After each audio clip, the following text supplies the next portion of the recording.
Olá, caríssimos cursistas! Me chamo Dielen Librelon e nesse módulo trabalharemos a disciplina Práticas em Saúde e Segurança no Trabalho. Como vocês já devem saber, tal tema é de grande relevância, já que estudamos medidas para minimizar os acidentes de trabalho e as doenças ocupacionais, bem como formas de proteger a integridade e a capacidade de trabalho do funcionário, além de visar a melhoria no ambiente de trabalho e nas relações entre patrões e funcionários. Dessa forma, nessa disciplina, nós iremos discutir desde legislação, normas regulamentadoras, até programas que incentivam e garantem o bem-estar do trabalhador e a lucratividade das empresas. Nossas 4 videoaulas abordaremos todo o conteúdo do caderno didático. A partir daí, vocês terão avaliações qualitativas e quantitativas distribuídas em forma das atividades, desde avaliações online, presenciais, a desenvolvimento de trabalhos e atividades práticas. Mas tenho certeza que vocês já estão familiarizados com a nossa estrutura e se adaptará muito bem ao nosso cronograma. Entretanto, se houver alguma dúvida, você terá o meu auxílio no AVA e também o auxílio do seu tutor presencial, que irá orientá-lo na organização e elaboração de todas as atividades. Bem, na nossa primeira videoaula, trabalharemos com conceitos dentro da legislação, seu histórico e finalidades, além do conceito de acidente de trabalho. Na segunda parte, trabalharemos um pouco das normas regulamentadoras, dando ênfase em algumas e descrevendo algumas de suas particularidades. Na nossa terceira aula, abordaremos laudos e programas que descrevem e regulamentam os riscos no ambiente de trabalho. E, por fim, em nossa quarta e última aula, trataremos dos programas de saúde do trabalhador. Iniciaremos essa primeira aula trabalhando com o termo legislação. Na nossa perspectiva, a legislação é o conjunto de leis existentes que tratam a saúde e a segurança do trabalho. Tais leis são tratadas na Constituição Brasileira. A Constituição é o conjunto supremo de leis que estabelece o ordenamento jurídico do Brasil, regulando e organizando o governo e a sociedade. Ela garante direitos e os interesses dos cidadãos brasileiros.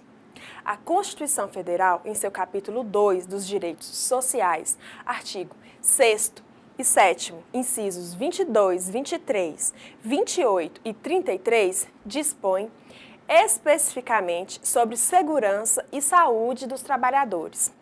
Lá, podemos ler o seguinte: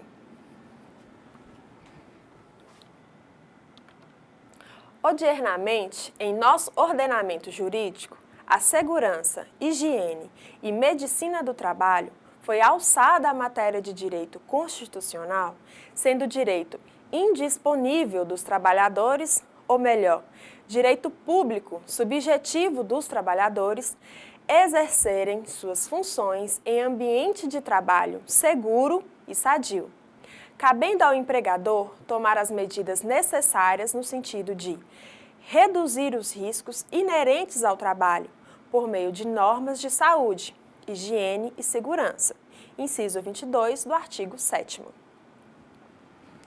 Na atual estrutura organizacional do Estado brasileiro, compete ao Ministério do Trabalho e Emprego, o MTE, entre outras atribuições, a fiscalização do trabalho, a aplicação de sanções revistas em normas legais ou coletivas sobre esta área, bem como as ações de segurança e saúde no trabalho. Embora exista alguma sobreposição de atribuições com o Ministério da Saúde e o Ministério da Previdência Social, fica basicamente a cargo do MTE a regulamentação complementar e a atualização das normas de saúde e segurança no trabalho, bem como as inspeções dos ambientes laborais para verificar o seu efetivo cumprimento.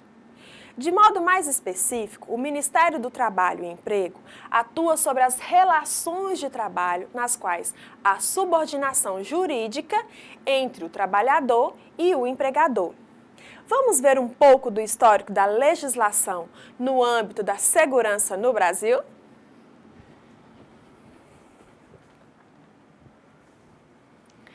A legislação relacionada à saúde e segurança do trabalho no Brasil surgiu em 1918, quando se iniciou o primeiro projeto que tratava questões do trabalho.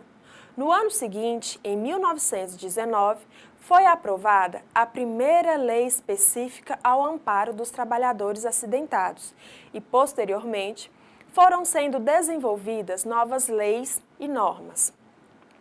Porém, o marco para a regulamentação da segurança e medicina do trabalho no Brasil foi o ano de 1943, consolidando nas Leis do Trabalho, a CLT, que foram alteradas em 1977 e, em 1978, foi publicada a Portaria número 3.214, que aprova as normas regulamentadoras, ou mais conhecidas como NRs.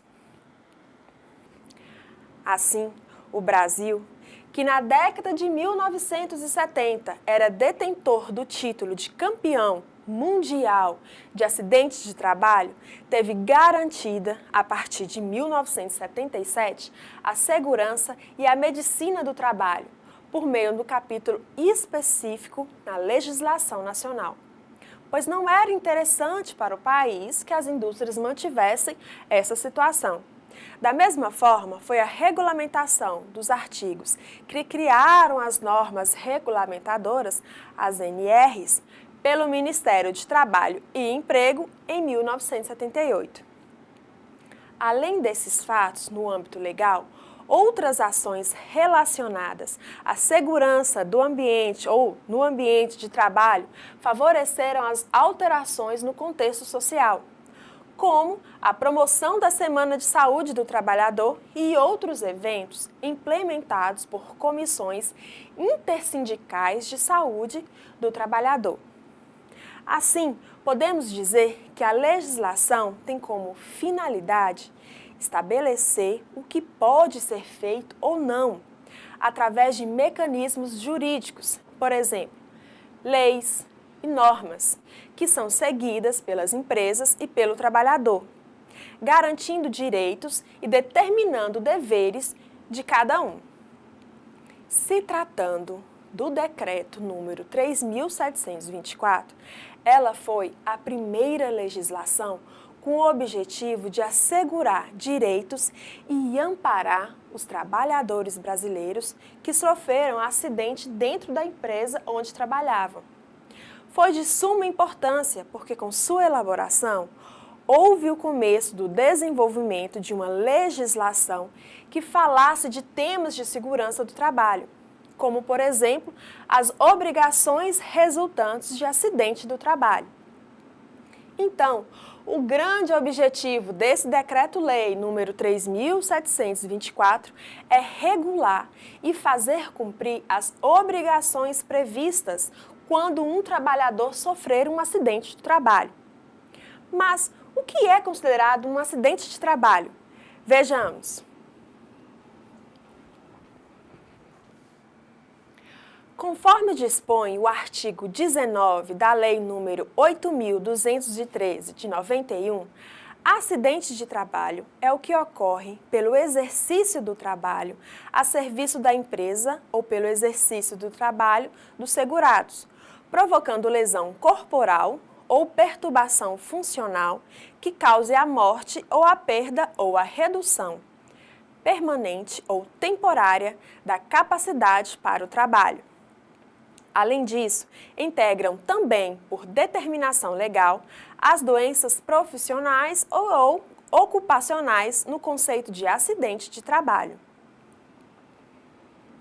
Contudo, segundo o conceito prevencionista, o acidente de trabalho é qualquer ocorrência não programada que deve ser prevista, porém indesejada, que interfere o desenvolvimento do trabalho, traz prejuízo material e econômico, dano ao meio ambiente e resulte em lesão ao trabalhador. De modo que são considerados acidentes de trabalho doenças profissionais provocadas pelo trabalho. Exemplo, problemas de coluna, audição, visão e entre outros. Doenças causadas pelas condições de trabalho, como dermatoses causadas por cal e cimento, ou problemas de respiração causados por inalação de poeira e etc. Acidentes que acontecem na prestação de serviços por ordem da empresa, fora do local de trabalho, além de acidentes que acontecem em viagens a serviço da empresa e acidentes que ocorram no trajeto entre casa e o trabalho ou do trabalho para casa. Nunca é ruim frisar como proceder em caso de acidentes de trabalho, certo? Pois bem, nesses casos, após o socorro médico, a empresa deverá ser notificada e entrar em contato com a Previdência Social por meio do CAT, lembra? Comunicação de Acidente de Trabalho. E isso deve acontecer, no máximo, no primeiro dia útil após o acidente. O trabalhador somente pode voltar ao serviço após receber alta.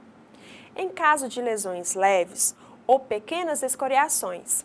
Em casos mais graves que determinem afastamento, o empregador deve cobrir todos os custos dos primeiros 15 dias, de ausência.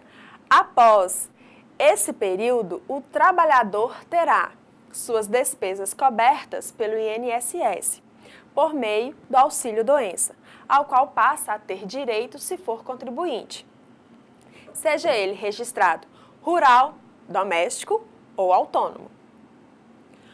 Como mencionado acima, o trabalhador tem direito a 12 meses de estabilidade a contar a partir do último dia de cobertura do auxílio-doença.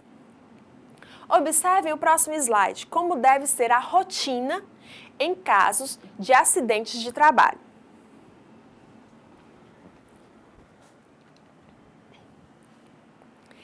Evidenciado um acidente, é necessário que se observe a condição do trabalhador. Caso não seja possível, a empresa deverá acionar uma equipe médica para o atendimento no local. Caso se observe a condição de remoção, fica também a cargo da empresa o transporte para assistência médica. A partir do laudo médico, tem-se a resposta de que o trabalhador poderá retornar ao trabalho ou precisará de um outro procedimento. Salientando que, após o acidente, estão previstas na lei as obrigações do empregador. Em todos os casos que ocorra o acidente, o empregador é obrigado a prestar socorros médicos, farmacêuticos ou hospitalares, que pode ser levar o acidentado para o atendimento hospitalar ou, quando for possível ser levado ou não for possível ser levado, o empregador dará toda a assistência no local até chegar ao tratamento especializado, como foi mostrado no slide anterior. Por lei, o trabalhador tem direito à indenização quando, observem,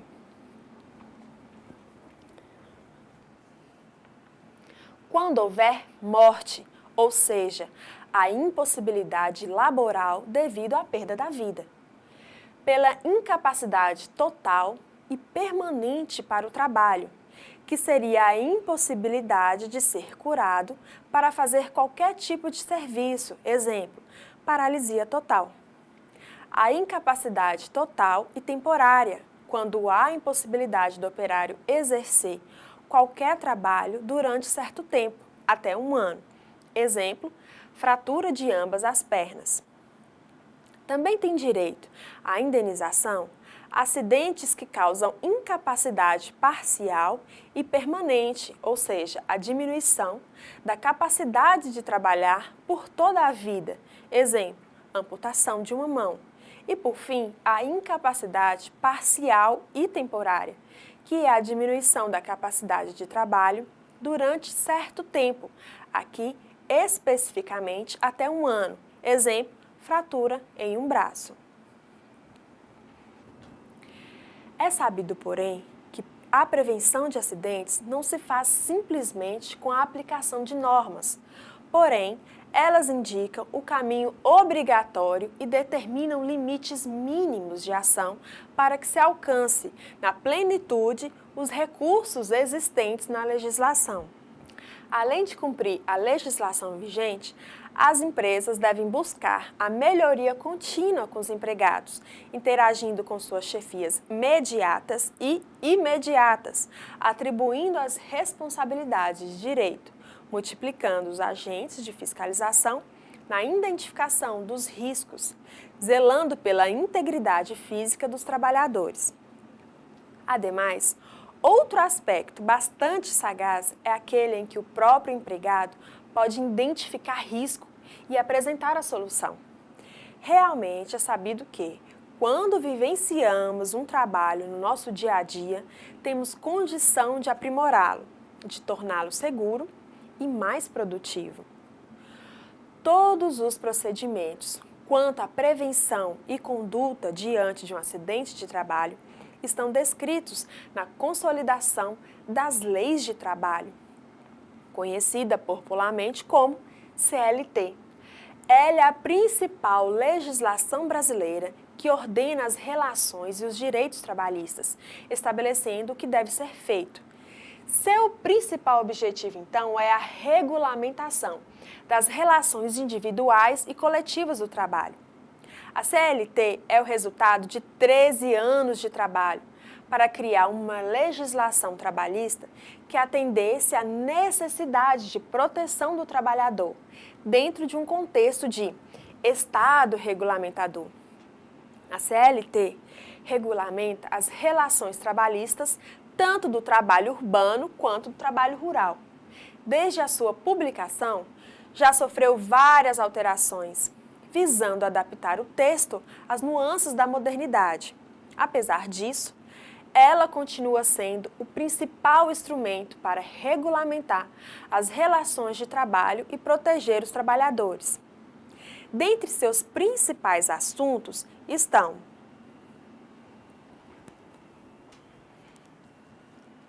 registro do trabalhador ou carteira de trabalho, jornada de trabalho, período de descanso, férias, medicina do trabalho, categorias especiais de trabalhadores, proteção do trabalho da mulher, contratos individuais de trabalho, organização sindical, convenções coletivas, fiscalização, justiça do trabalho e processos trabalhistas.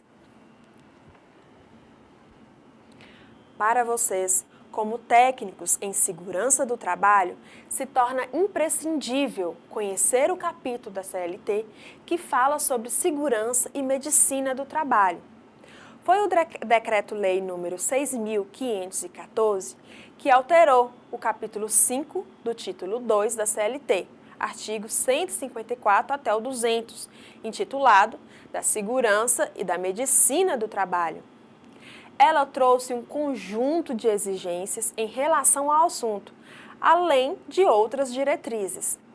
Nela é possível se observar disposições gerais sobre inspeção prévia e do embargo ou interdição, equipamento de proteção individual, medidas preventivas de medicina do trabalho, edificações, iluminação, entre outros.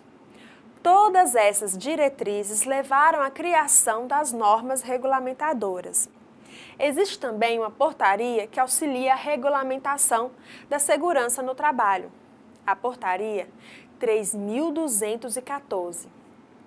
Essa portaria, datada de 8 de junho de 1978, foi editada pelo Ministério do Trabalho e Emprego, juntamente com as normas regulamentadoras, as NRs, constituindo vários capítulos relativos à segurança e à medicina do trabalho. Dessa forma, a função desta portaria é aprovar as normas regulamentadoras, as NRs, do capítulo 5, título 2, da Consolidação das Leis do Trabalho, em relação à segurança e à medicina do trabalho. Como mencionado, a CLT vem sendo modificada ao longo dos anos para se adaptar melhor nas novas relações entre empregador e trabalhador. Diante disso, é importante ficarmos atentos às possíveis modificações. O ponto central da reforma é a mudança da forma das empresas negociarem com os trabalhadores. Prevê, portanto, que os acordos diretos, chamados de coletivos, tenham força de lei, ficando acima, por exemplo, daquilo que a CLT pode ou não dizer. Isso valeria para temas como banco de horas, plano de cargos e salários, remuneração por produtividade, participação nos lucros e parcelamento de férias. Pontos como fundo de garantia, que é o FGTS, salário mínimo, licença maternidade de 120 dias, o 13º salário e férias proporcionais continuam inegociáveis e não podem ser objeto de negociação. Outro ponto da discussão é a criação de comissões formadas por representantes dos funcionários. Ela serviria para negociar acordos coletivos em empresas com mais de 200 empregados. A reforma trabalhista também propõe aumento de 25 para 30 horas semanais no trabalho em regime de tempo parcial. De modo geral, podemos citar alguns pontos importantes da reforma, que poderiam alterar diretamente o dia a dia do trabalhador. Observem.